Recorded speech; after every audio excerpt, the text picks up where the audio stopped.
Rethinking Guardianship, The Quiet Revolution in Geeta Hariharan versus Reserve Bank of India. Hi everyone, welcome back to the Rulebook Room. I'm Hart. Today's episode is about a case that looks deceptively simple, just a dispute over who can sign a financial application for a minor child. But as we peel back the layers, it becomes a profound constitutional moment, one that quietly reshaped gender equality within personal laws. We are diving into Geeta Hariharan versus Reserve Bank of India, a 1999 Supreme Court judgment that reinterpreted guardianship laws in India and aligned them with constitutional values, international commitments, and evolving social realities. At its core, this case asks a deceptively basic question. Can a mother be a natural guardian of her child during the father's lifetime?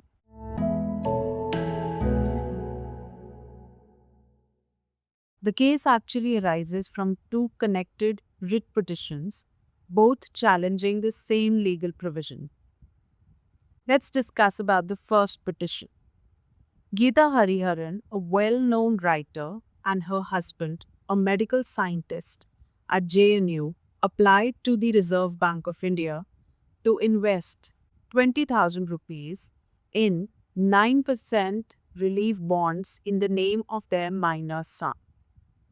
They clearly stated that the mother would act as the guardian for this investment. But the RBI refused. Why? Because under Section 6, Clause A of the Hindu Minority and Guardianship Act 1956, the father is the natural guardian and the mother comes after him. The RBI insisted either the father must sign the application or the mother must produce a guardianship certificate. This refusal led to a constitutional challenge. Now, also look at the second petition. In a separate case, a woman was embroiled in divorce proceedings. Her husband, despite being allegedly indifferent, kept asserting that he alone was the natural guardian and no decisions regarding the child could be taken without him.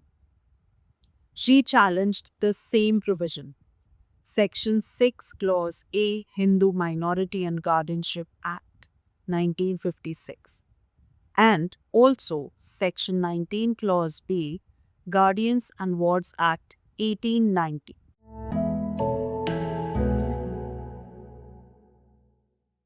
The Supreme Court was essentially faced with 1. Does Section 6, Clause A, by placing the mother after the father, violates Article 14 and Article 15 of the Indian Constitution? 2. Does this provision discriminate against mothers solely on the basis of sex? 3. How should the word after be interpreted? Literally or contextually? Fourth, can courts interpret statutes to save them from unconstitutionality? Now, this is where the judgment becomes really interesting. The court had two options: strike down the provision as unconstitutional or reinterpret it to bring it in line with constitutional values. It chose the second path, harmonious construction. Firstly, court depended on doctrine of constitutional avoidance. The court begins with fundamental interpretive principle. If a statute can be read in two ways, one making it unconstitutional and the other preserving its validity, courts must prefer the latter. This is rooted in respect for legislative intent. So, instead of striking down Section 6, Clause A, the court reinterprets it.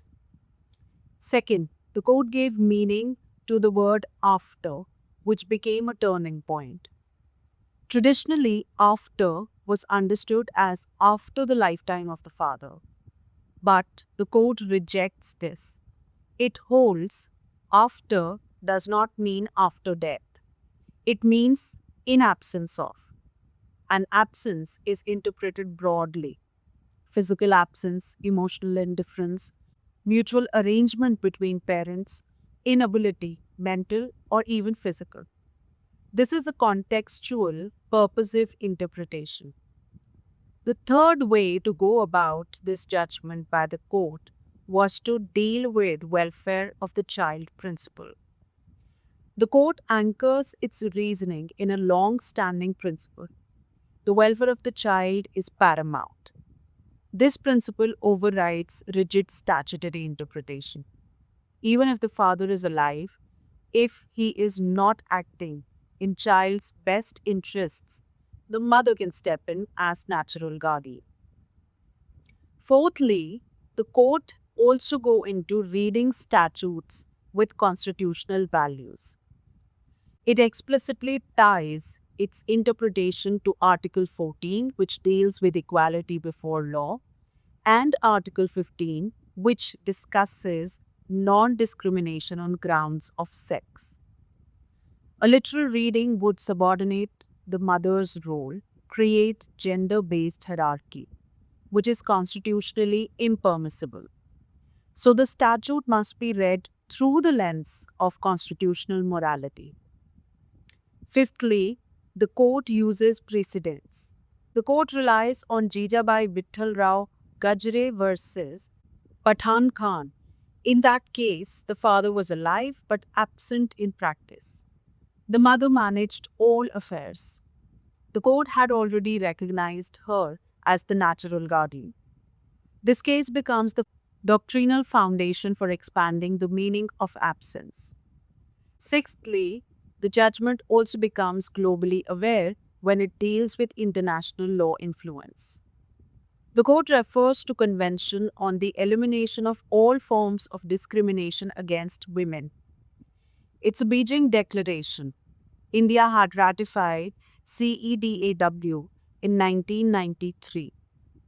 The court states domestic courts must give due regard to international conventions as long as they do not conflict with domestic law. Here, the interpretation aligns perfectly with CEDAW's mandate of eliminating gender discrimination. Seventhly, court also has to deal with interplay of statutes. It emphasized Section 6 Clause A, Hindu Minority and Guardianship Act, and Section 19 Clause B of Guardians and Wards Act. Both are to be read consistently. The mother can act as guardian during the father's lifetime if he is effectively absent. Now let us look at the core holding of Geeta Hariharan's case. The word after in Section 6 Clause A of Hindu Minority and Guardianship Act means in absence of and not after the lifetime. A mother can act as a natural guardian during the father's lifetime if he is indifferent, not in charge, incapacitated, or there is mutual agreement. This interpretation is necessary to preserve constitutionality, uphold gender equality, and also to ensure child welfare. Applying all these principles, the RBI was wrong in rejecting mother's application. There was a joint consent of both parents. The mother was fully competent to act as guardian. The court directed RBI to accept the application. Interestingly, the court adds a limitation. The judgment applies prospectively, meaning past transactions invalidated under old interpretations cannot be reopened. This ensures legal certainty. This case is not just about guardianship.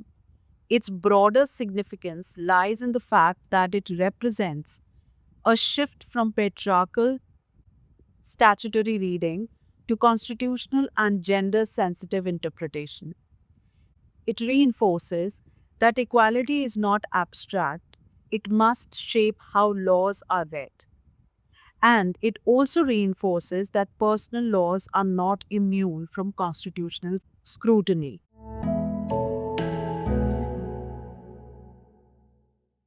So, what does this case really tell us? It tells us that sometimes courts don't need to strike down a law to transform it.